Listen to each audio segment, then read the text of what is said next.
Welcome to a new anime review series. Sorry about that.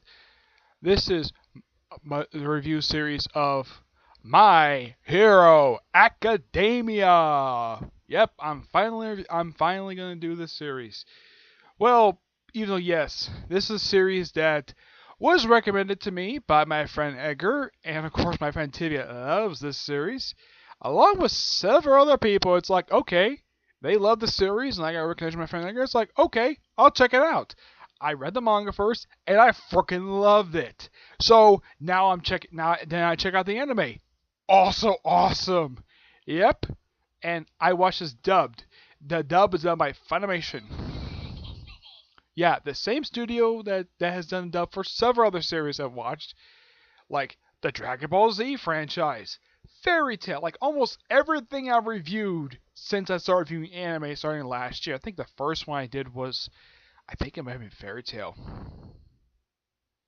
Actually, Yu Yu Hakusho. Now, here's something interesting though about this particular series when it comes to the dub for this series. Now, the character of the series, I have never actually seen anything with him in it before, but the guy who plays his idol, All Might, he's voiced by the ever awesome Christopher Sabat. And I took a headcount series I've actually watched where he's actually done the dub for. This is by far the 13th series I have ever watched with him doing the dub. Yes, 13. And he's the one. Yep. So, Colleen Clickenbeard. Yeah, for her, this is the 10th one. Now, she voices the character who's the vice president of the class. If I can look her up here. She's not one of the main characters per se. Yeah, the guy who voices the main character, never heard of his, and never watched any of his work. In the case of his love interest, Ultra Gravity, she's voiced by the same actress who voices Lucy from Fairy Tail. Yep, those that are familiar with Fairy Tail, she voiced Lucy. Yep. Now, I thought, based on the way she looked in the manga, I thought she was a blonde. Nope, in the anime, she's a redhead. Not kidding about that, she's a redhead. And she's just smoking hot, just like in the manga. There are several people who do voiceovers. Now, let's look at the main character. We have Deku, who's voiced by Justin Benner. Does a really good job voicing him. We have Kaioken, he's the guy with the explosive personality. He's voiced by Clifford Chaplin, who has basically, he's also the guy who voices Connie from Attack on Titan. Yep, those who familiar with that character. Yeah, he voices that character. Well, aside from that other character, I'm looking at his bio. Aside from that, he was in Tokyo Ghoul. He voiced a character named Hasiya Nakia, and that's it. In the case of the actor who voices Ultra Gravity, it's Lucy Christian. This is now the only two series aside from Fairy Tail. The only other series I've heard do a dub for is Soul Eater. Yep, and she voices one of those sisters. She voices the younger sister of Def the Kid's Weapons. Yeah, you also have the guy who's the president of the class, who originally was Deku, and then this guy took over. He's voiced by, you have Engine voiced by John Michael Tornum, who, aside from this series, I'm looking him up. He was in Soul Eater, who voices Garku. Let's see. He was in Pokemon, voicing a character I've never seen before, Jelly Boy from Toriko. He was in Tokyo Ghoul Shu Terakima. Let's see, he voices Erwin from Attack on Titan. So yeah, the guy who plays the commander of the Survey Corps is the guy who voices the president, the class president. Yeah. So not many series I've actually, heard and do voiceover for. Excuse me. The Fire Nice guy, you haven't seen much of this guy yet, so he's voiced by David Margarita. I'm not that familiar with this guy. Yeah, I'm looking him up. Aside from this character, he also voices well, the guy who's the Colossal Titan from Attack on Titan. Yeah, it's the same voice actor. hmm Yeah, it's Barton Hover. Yeah, the Colossal Titan, which was kind of a bit predictable that he was a Colossal Titan, but it was also surprising those who never read the manga. hmm He's also a Kami Gotta Kill, voicing Wave, and that's it. Yeah, not many series of him doing voiceover for. hmm Let's see. The woman voiced by Colin Chickenbeard, that's Kritia. Yeah, big, taller woman, a little bit taller than the actual class president, and she's gorgeous. Yeah, it's just me, or is Colin Chickenbeard, Colin Beard, loves voicing women who are badasses and drop dead gorgeous. I'm not kidding about this. With the exception of Gohan from DBZ, almost all female characters she's voicing are all badasses and smoking hot. Yeah. Oh, and and they always tend to have several different, none of them tend to be like raven hair color characters. Well, with the exception of his two male characters that she's voiced. Like all the rest of the characters she's voiced are either been redheads or blondes. Yeah, like how she voiced Urza from Fairy Tail. Let's see, what else was? Oh yeah, you have Marie from Soul Eater, where she's a blonde. Ross Hawkeye is a blonde. Um, let's see. Oh, just to let you know, she is one of my favorite voice actors because I really enjoy her work. She does a really good job of voicing both male and female characters. hmm Let's see. What else here? Hmm. I mean, she's been a part of the series aside from the. Yeah, she was in pretty much all the. She was in Soul Eater, One Piece, Dragon Ball Z, Dragon Ball GT, Super, Kai, Fairy Tail, Tokyo Ghoul, Full Alchemist Brotherhood, and of course this one. Yeah, yeah, this is definitely the 10th series I've heard her in. And she's done a fantastic job. But at least that whenever it comes to characters she's voiced, they're all badass characters. Even though yes, Gohan did get weaker in the main Dragon Ball series, he's still freaking badass, despite the fact he's rusty at martial arts. There's also another character I really do enjoy her, and that's Froppy, the girl who's technically a frog girl, where she can hop around like a frog, stick her tongue out 20 feet, has webbed hands, and basically talks like one. Oh, and how she talks is kind of like this. Now, I'm not really sure if the voice actress who does her did this. I talk like this the whole time. I'm sure she probably had to keep holding her nose, or she can naturally hold her breath or something like that. But yeah, yeah, the actress who voiced her is Monica Rail, and she does an absolute fantastic job voicing this character. And I'm looking at a picture from years ago. She's a lovely woman. Yeah, aside from this series, she was also in other series I've watched with her in it. Let's see. I'm looking at her like she was Rise from Tokyo Ghoul. Yeah, the woman who kind of inadvertently started that series in story. Yeah, started Kaneki's eventually basically we became. Um, aside from that, that's really it. So this is the second series I've heard her do that I watched where she's on voiceover for, and she does a really good job. hmm Yeah. But the one thing I did notice though that was kind of missing here from people who, well, know for doing Funimation stuff. Now, the guy who voices Krillin, he's in the series, but I haven't got to his character yet. You also have Mike McFarlane. Yeah, he's in the series too. Um, yeah, he's the guy who voiced Buggy the Clown from One Piece. Yeah. Here's the other series he did. He did Dragon Ball, where he voiced Master Roshi, Android 8, and Yajirobe. He does anything DBZ. He's also voiced a baby in GT. And Paul Marcus Brotherhood is Gene Havoc. Yu Hakusho, he did a few characters in there. One Piece, obviously Buggy the Clown. Attack on Titan, he voices Gene. Yep. He's also in Tokyo Ghoul Route A. Not a very well-liked series, per se. But I got to hand to the way this first season went. It was fantastic. Now, there is one of my other favorite dub actors who's actually in the series, but I haven't got to him yet, and that's Patrick Stoltz. Yeah, he's in the series too, and he voices a character named Endeavor. I haven't got to him yet, but I love this guy's voice acting. I would say my two favorite characters this guy has voiced is Frankie from One Piece and Dio Brando from JoJo's Bizarre Adventures. Yeah, this guy.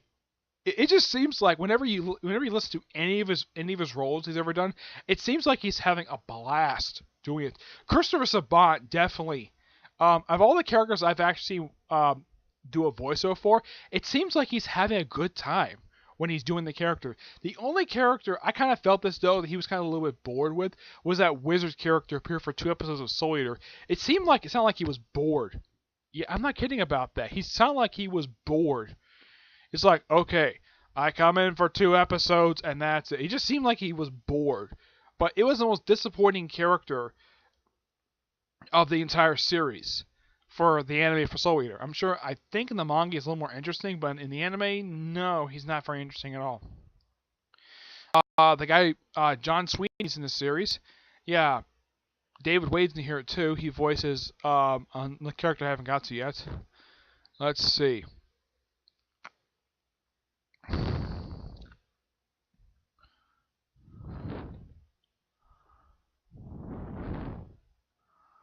Let's see if I can find where is he?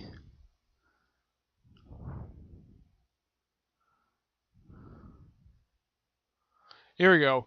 The guy who's technically the main who's arch villain. I haven't got to him yet, but yeah, John Sweeney voices the character who is named after the quirk that Deku uses.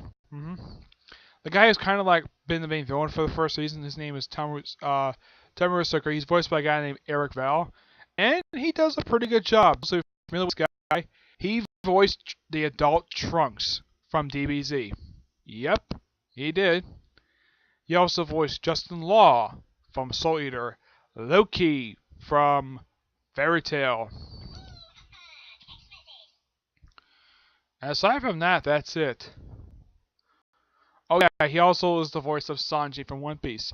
So for this guy, so far anyways, I think he does a good job voicing the main villain of the first season. Does a really good job voicing him. But I would say right now anyways, until I see a little more of this guy, my favorite characters this guy has voiced is so far just Sanji and Trunks. Yeah, those two are the ones I consider them my personal favorites. Loki, him, I think he's an interesting character, but not one of my favorite characters voiced by this particular actor. But the guy is so enjoyable. All right. Yeah. In the case of this particular season, this season was 13 episodes. Okay, it's a pretty good start. It only covers the first 21 chapters of the manga, which as of yesterday released chapter 180. I thought it was 178, and then it was 179. Now it's 180. I have read the entire series, and it's amazing. Now, even though yes, this first season covers the first 21 chapters, you're thinking though, like, how many arcs are basically taking up the first 21 chapters? The answer is 4. Yes, 4. The first 4 episodes adapt the first 4 chapters of the manga as the entrance exam. Yeah, it's kind of like set up for stuff later on. Because the only characters appearing like pretty much almost all the episodes so far have been Deku and All Might. Though, in the case of the most recent chapters, Deku basically was absent for several chapters for no reason. Yeah, and it's focused on a different character. Then you have the quirk apprehension test, which introduces a lot of the other supporting characters who actually are familiar, who actually, let's say, are in pretty much the rest of the series so far. They get introduced in the second arc, and the second arc is only 3 chapters. But in the anime, it's 2 episodes. Yeah, 2 episodes cover 3 chapters. So 6 also covers not only chapter 7, but also 8. So they kind of stepped up basically how much episodes they were adapting. For the next 3 episodes, which is the Bao trial arc, that adapts chapters 8 through 11. And then pretty much the last 5 episodes adapt 11 chapters. This was a pretty long arc in the manga. Yeah, it felt like it took a while. This is the Unforeseen Simulation Joint arc. Yeah, this is the arc that introduced the League of Villains. Now, unlike in the manga, it was not much of a surprise that it introduced them. In the anime, it's a big surprise. Coming through a giant portal in the middle of this park, which its initials are USJ, which is technically, if you look at it, it's the same initials as, well, how should I put this? Yeah, it's the same initials as Universal Studios Japan. Yeah, it's a thing run by, well, Rescue 13. Yep. Yeah. You have Eraserhead, who in the first season was Alex Ork. I'm not that familiar with this guy, but he seems like he's done a pretty okay job voicing him. Number 13, voiced by Morgan Berry, who basically, yes, it's a guy. It sounds like a woman. I'm not kidding about that. Yeah, it sounds like this particular voice actor is a woman. I mean, the names could be a guy, could be a woman. I don't know. Not much information on some of these dub actors.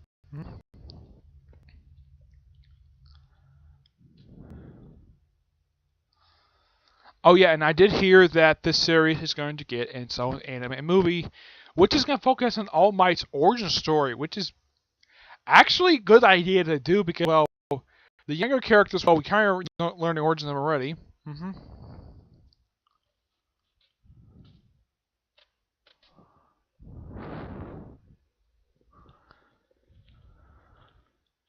Yeah, the whole thing of that for the USJ, yeah, it's basically rescuing people from various disasters like a landslide, a shipwreck, a burning city, various stuff basically, various natural disasters that these people would encounter. Not the first time they've actually done this. Now they've also had another arc. It seems like if you look at these arcs so far, with the exception of the first arc, it seems like you have these characters just battling in these various, let's say, settings. Like the first one was basically in a virtual in a real life city, a fake city, where they fought giant robots, which is kind of where they show off each other's quirks and how Deku got into the UA by saving Ultra Gravity, a girl who anybody can tell he has a thing for, and it's later revealed that she has a thing for him too. Which I'm thinking though, when are these two going to reveal each other that they're going to love for each other? My personal theory is chapter 800, which is probably going to happen this year anyways. Yeah, and do you know how long this manga's been going on for? Only like a little over 3 years. Yeah, it's not been going on very long, just for a few short years, which, hey, gotta at least praise it for that. Trying to think. Oh yeah, then they have another arc where they do another battle simulation. This time you have various teams like being like a team, a pair of these heroes, like two acting like regular heroes, two acting like regular villains. The heroes of the first one was Deku and Ultra Gravity facing off against Kana-chen and the class president, who was very much into his role as a villain. Yeah, and Deku, it seems like almost every arc he gets injured. Like in the second arc, he pretty much breaks almost all 4 of his limbs. And also when they do the training stuff, he actually breaks a finger. Which is interesting though, the fact he actually did. It seems like almost every arc he always goes to the hospital. Which is kind of a recurring joke for the series because, well, his power's not used to his body. Yeah. And of course we have this one too. And I gotta say, the one where they do all the tests, that's actually quite ingenious to do. Because it's a school. Why not? And it's one of the very few anime I've actually watched where a school is actually the main setting.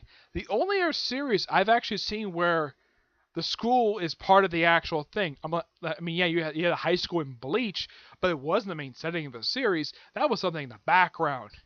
I mean, an integral part of the series. You have this one. You have, let's see. Well, not Akame got a kill. But Shuruken doesn't count because that one was background stuff, even though it was kind of there, but was background. So aside from this one, of series I personally have reviewed, the only series I can personally think of where schools actually an integral part of the series. Of everything I reviewed, you Naruto, but that was only like that for the first 30 episodes. Yeah. But I can't think of any other series well, there is one other series I have watched where the school is kind of the setting of the one of the main settings of the actual series, and that's Dragon Art Academy, which no, I'm still not planning on reviewing that series. Despite the fact I kind of enjoy it as a guilty pleasure. It's not terrible per se. It's just that the stuff that happens in this series is quite bizarre. If I did a review of it, which could happen, I might think about it. I'll probably talk about how bizarre this series is. Yeah, and how much I didn't recognize any of the characters. So, I'm trying to think, there was anything else? Nope, nothing else. Great first season. Can't wait to do the second season. We're going to start next. Which second season itself is only 25 episodes. Yeah, but there's going to be sort of a, let's just say, a video in a way, where kind of like a review we saw for the first season. Yeah. But yeah, so that's really it for this episode. Stay tuned for more videos. I think I have a comic corner coming up, and as for part 2 of the series, maybe not until later. Maybe after I'm going right now, I can probably finish it up. I can probably start it tonight. Get probably a little over halfway through it, and probably finish it up tomorrow. So maybe tomorrow or Wednesday, you might get a chance to review of the second season of the show. Yeah, because it's 25 episodes, and the way the time is, I can probably only get through probably a little over half of the season before I have to stop. Yeah, that's basically the way it's gonna be. Okay. But yeah, I'm sure that Tivy probably would love to have a comment below. Yeah, I'm sure. Yeah, go ahead, Tivy, if you want to comment this video. Go right ahead. Edgar, go right ahead. Anybody from Austin Universe, go right ahead, comment this video, and please share this video because this is probably a series a lot of people want me to get into, and I'm into it. Because, one of the reasons why, because not only because it's good, because I know I love superheroes. So, why not?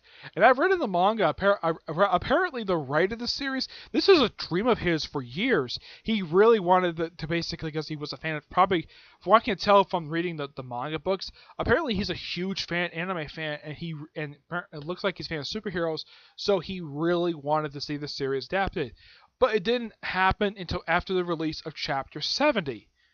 Okay, from what I've heard of how anime works, usually they start adapting it pretty much like if the series is good, roughly 30 chapters in,